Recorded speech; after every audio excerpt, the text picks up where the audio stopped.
000 fantassins français gravissent les échelles et sortaient des parallèles de départ. Ils formaient la première vague d'assaut de la grande offensive préparée et conduite par le général Nivelle.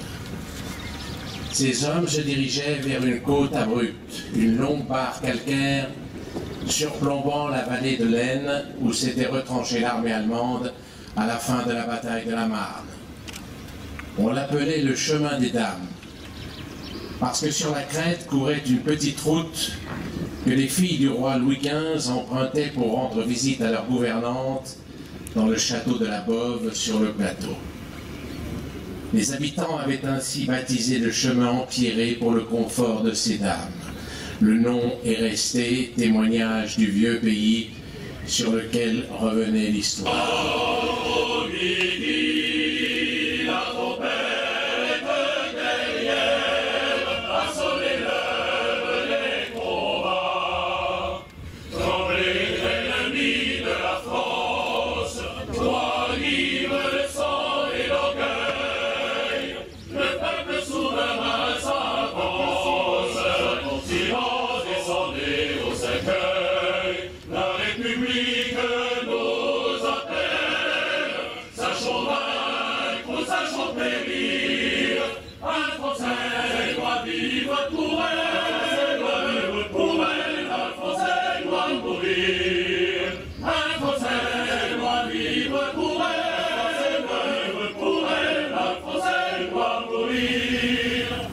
La première vague part, mais est aux 2/3 fauchée par les mitrailleuses ennemies qui sont dans des petits abris en ciment armé. Nous sautons sur les parapets et arrivons sur la petite route d'Oulch à Craonel, où aucune circulation n'a lieu depuis 4 ans. Puis, nous sautons dans les champs. Les mitrailleuses et les obus pleuvent autour de nous. Nous heurtons des morts de la première vague, ainsi que de notre régiment parti il y a 15 minutes. Lange, endlose Tage im Feuer des Feindes. Seine Artillerie trommelte auf uns ein. Seine Flieger schickten ihre tödlichen Grüße.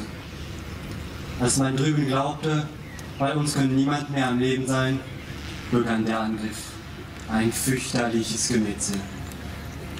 Im Feuer unserer Maschinengewehre und unserer Granaten lichteten sich die Reihen der Franzosen. J'ai vu ma compagne toute frêle, toute jeune, toute gentille, dans son grand tablier noir poursuivre sa besogne. Elle est à la cloche depuis 1 an. 900 000 obus sont passés entre ses doigts. Elle a donc soulevé un fardeau de 7 millions de kilos. Arrivée fraîche et forte à l'usine, elle a perdu ses belles couleurs, il n'est plus qu'une mince fillette épuisée. Je la regarde avec stupeur et ces mots résonnent dans ma tête. J'ai mis le nez jusqu'à la route, mais une rafale de vent, que la mort me soufflait sans doute, m'a fait rentrer rapidement. J'entends le bruit des canons. Elle se déroule. On fleurit les tombes. On réchauffe le soldat inconnu. Vous, mes frères obscurs, personne ne vous nomme. On vous promet 500 000 de vos enfants à la gloire des futurs morts. On les remercie d'avance.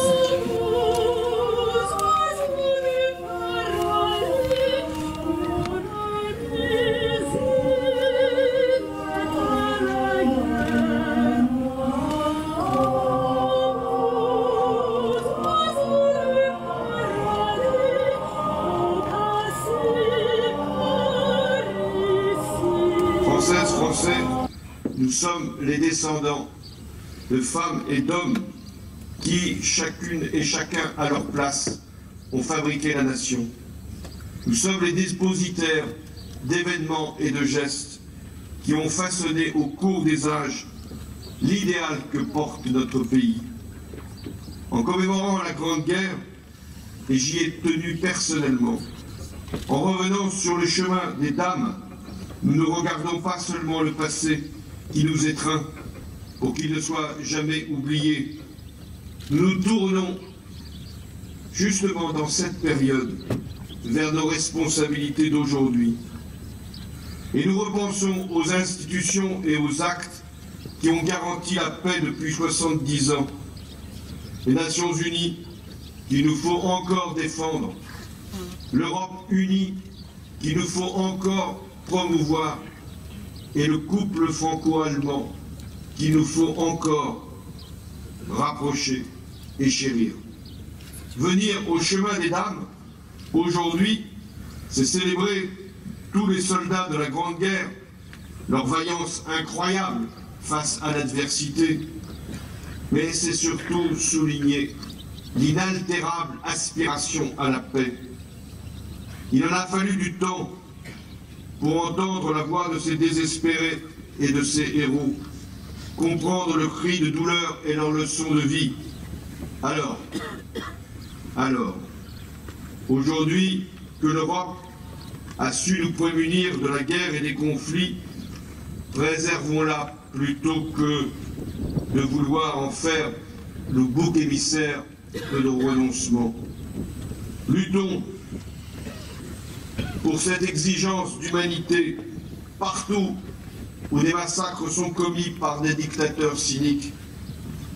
Battons-nous pour éviter la résurgence des empires et affirmer la force du droit international. Sauvegardons la planète et défendons les engagements pris sur le climat et pour le développement. Oui, battons-nous à notre façon, jusqu'à notre dernier souffle, jusqu'à notre dernier instant de responsabilité pour la dignité humaine et pour la réconciliation de toutes les mémoires. C'est ce double message d'unité et de paix que nous portons en revenant 100 ans plus tard sur le chemin des dames. Vive la République et vive la France.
Très belle cérémonie nationale qui a permis de mettre en valeur tous ces sacrifices humains sur le plateau du chemin des dames et cette bataille terrible le 16 avril 1917 commémorée ce matin par la République. Il faut justement pouvoir faire des cérémonies de ce type et surtout faire que ce souvenir pour les jeunes générations puisse rester vivace, faire aussi passer ce message de paix, et le discours du président de la République en faveur du développement européen a été en ce sens très éclairant pour cette cérémonie.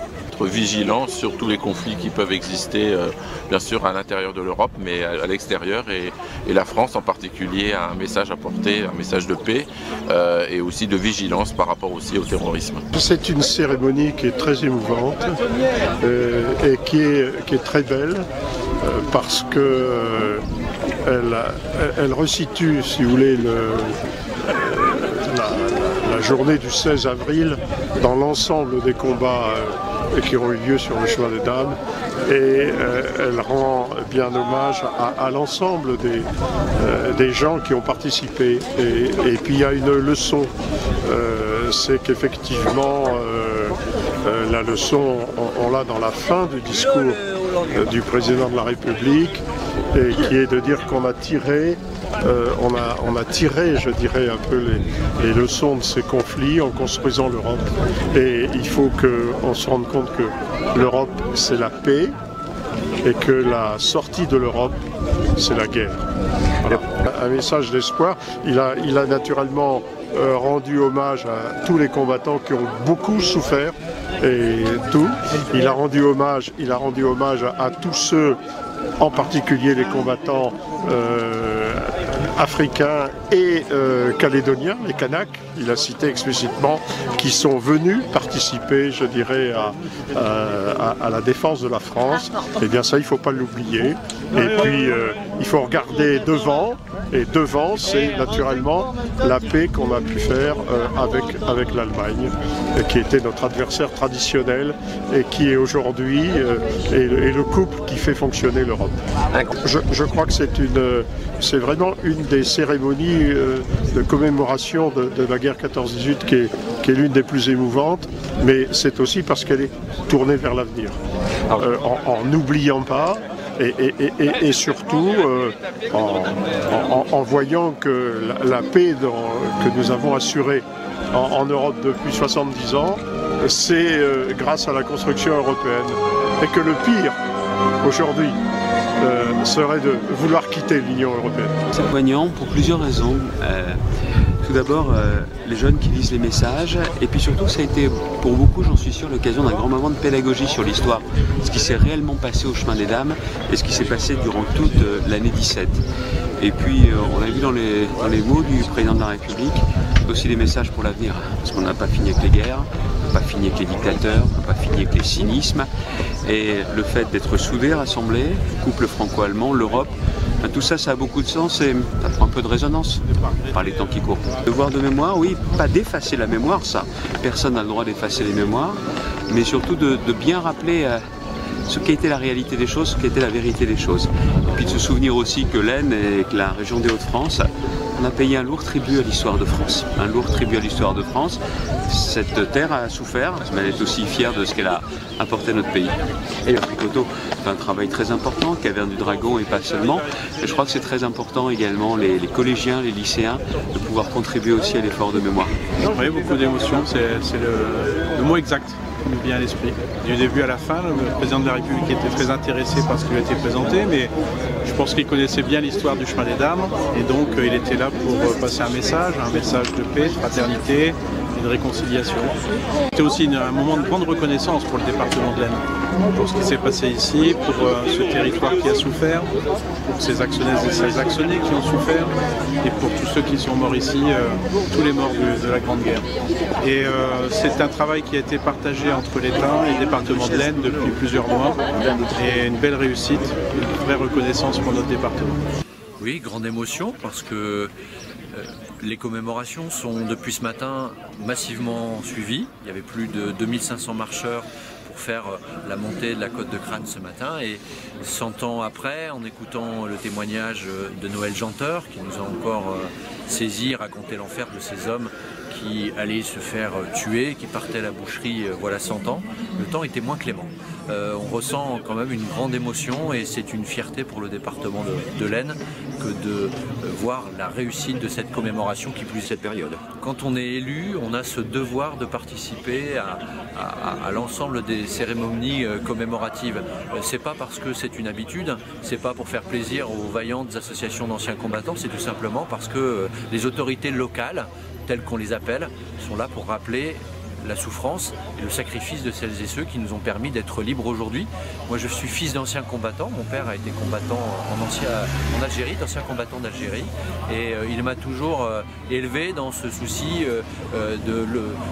d'honorer la camaraderie de celles et ceux qui sont allés parfois au feu, qui ont au péril de leur vie. Message d'espoir, je crois que le président de la République l'a dit lui-même, c'est un message de paix et d'unité, et il faut poursuivre l'idéal de construction européen que nous avons, et parfaire cette paix dans le monde. C'était très vibrant d'être ici aujourd'hui en compagnie du chef de l'État qui a présidé cette cérémonie. Effectivement, il y a 100 ans, il y a plusieurs hommes qui se sont battus sur le chemin des dames et qui ont laissé leur vie, parfois même des ancêtres de nos familles dans l'Aisne. Et puis c'était important aussi d'être ici au nom de l'histoire et du devoir de mémoire, parce que regarder l'avenir, c'est aussi se souvenir du passé. Les sapeurs-pompiers à l'époque étaient engagés comme de simples soldats, mais on a pu identifier 163 sapeurs-pompiers de l'Aisne qui sont morts pendant les combats de la Première Guerre mondiale, donc 4 sapeurs-pompiers de l'Aisne qui sont morts sur le chemin des dames. Il y a quelques semaines déjà, on a fait poser une plaque en mémoire des sapeurs-pompiers décédés lors de la Première Guerre dans justement ce mémorial de Cerny-en-Lamoine. C'est pas juste une page de l'histoire à lire, là c'est concret, le lieu est concret, les quelques anciens combattants qui étaient là, ça aussi c'est très concret, donc c'est un honneur évidemment de participer, même si c'est juste une petite lecture, de participer à un événement comme celui-ci. J'avais quelque chose à faire et une parole à dire, c'est ça qui était le plus important. Le président qui soit là, c'est très bien, c'est très important. Je trouve ça même plutôt normal vu l'événement dont il s'agit, mais c'est pas tant ça qui a apporté de l'émotion, c'est le texte lui-même à dire et ne pas se tromper, quoi. Il n'est pas là pour réciter, mais pour dire quelque chose aussi de personnel.